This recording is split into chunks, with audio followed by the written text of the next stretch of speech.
just throwing stuff into a pile and letting it rot down for 3 or 4 years, in our world, that's not composting.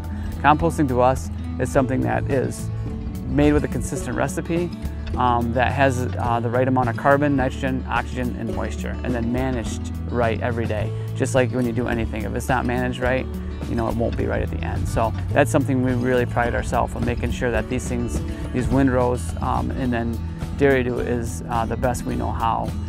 Every year we try to get better and better.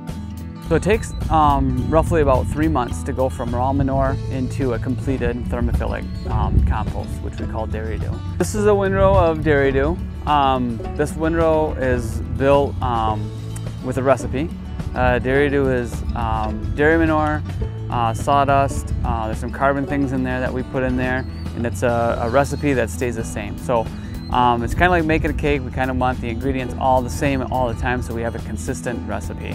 A big thing in our windrows is we turn them really aggressive. So we turn these every 3 days, and the temperature will get up to 140 degrees, so it burns off the pathogens, the weed seeds, and etc.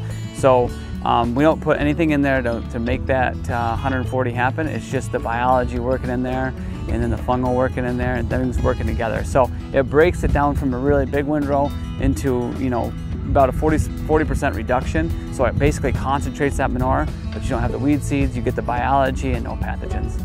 We've been doing a lot more testing on PLFA test, and what that is a way to test the biology and the fungal. So it gives us a kind of a broad spectrum where some of the excellence mark on the PLFA test is 4,000. We're hitting upwards of 26,000 on these tests.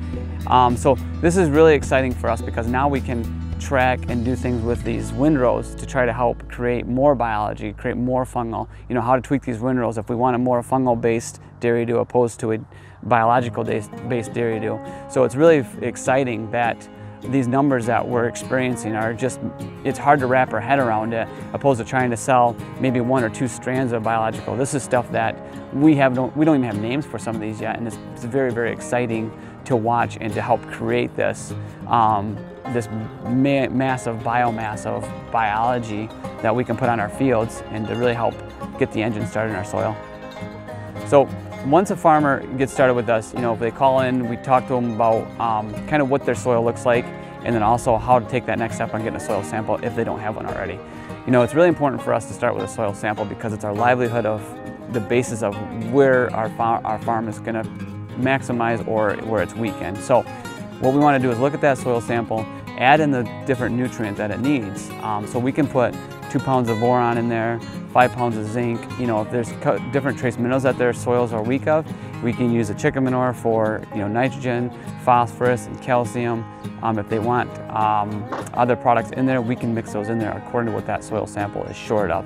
So it makes it really nice for the farmer because they don't have compaction issues, so it's one spread across the whole field.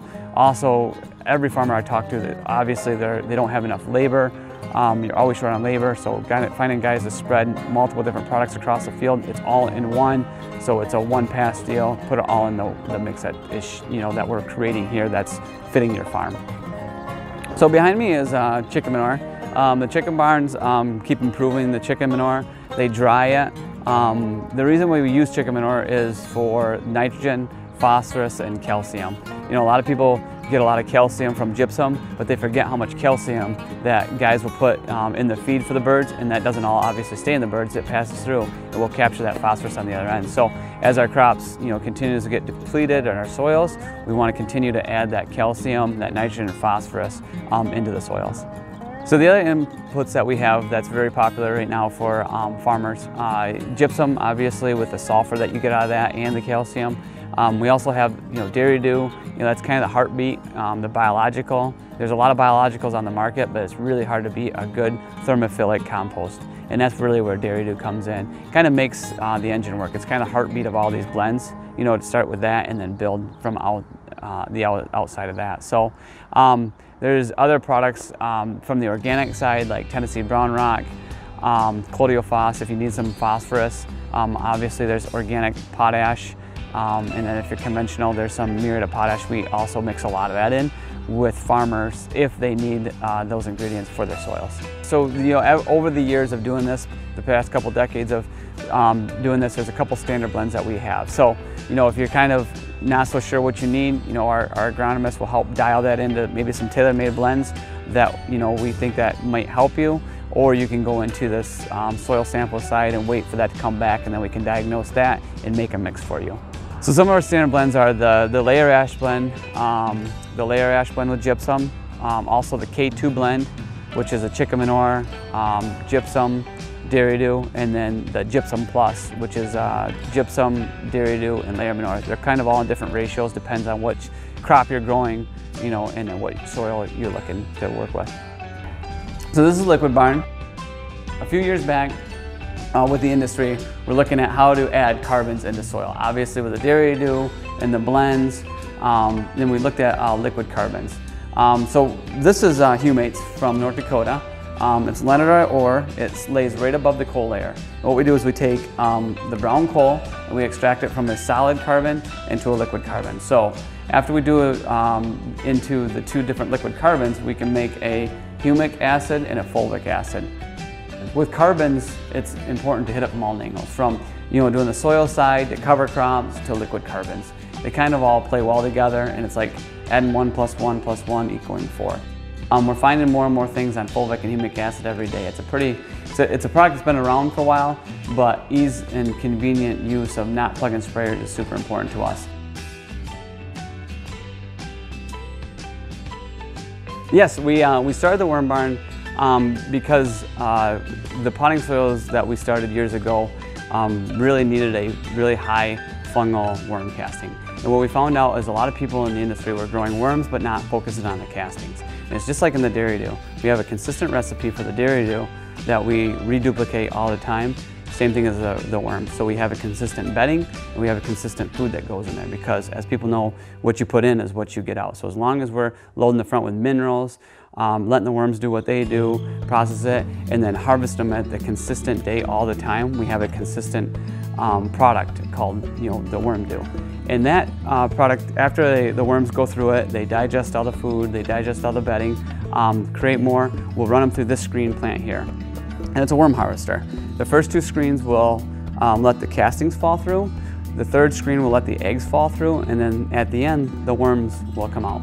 We'll take the worms, we'll reweigh new bedding, new food, again to keep it consistent, and then the castings we'll use into our potting soils. And that's, as everybody knows, worm castings are phenomenal in potting soils.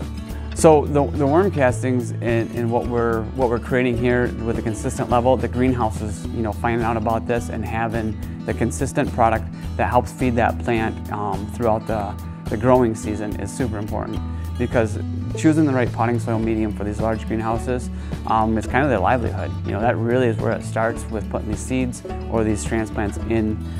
It's very, very important to find a very high quality potting soil, and part of that I give credit to obviously the worm castings that we create.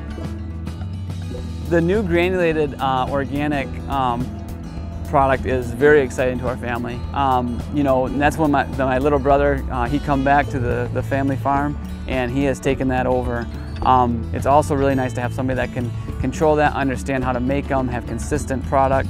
Just like everything else we do around here, we want to be consistent. And the organic granulated product is at the top of that. It's nice that we can put dairy dew in there, and it gives that biology that we're looking for. Plus you can get a nice shot of nitrogen, phosphorus, potassium, calcium, and you're getting all those trace minerals with it, because we're using all meals and dairy dew and stuff like that in those granulated products. So this is a new area for us, but it's not a new conversation, because we talk to a lot of farmers about it and how they can be better, how they can side dress this product. It's very easy because of the way it spreads, and I think it's going to be a big thing for us. This year we decided to put up a building, with the wet falls and spring we have, and keep a product consistent for the farmers, make it more spreadable, more controlled. The building is going to be 150 wide by 250 long. It's going to be about 55 feet in the air. So we'll be able to dump semis in there, mix, go all year long, as farmers there's no break for farmers anymore. It's always, always, always go, go, go, and utilizing all 12 months.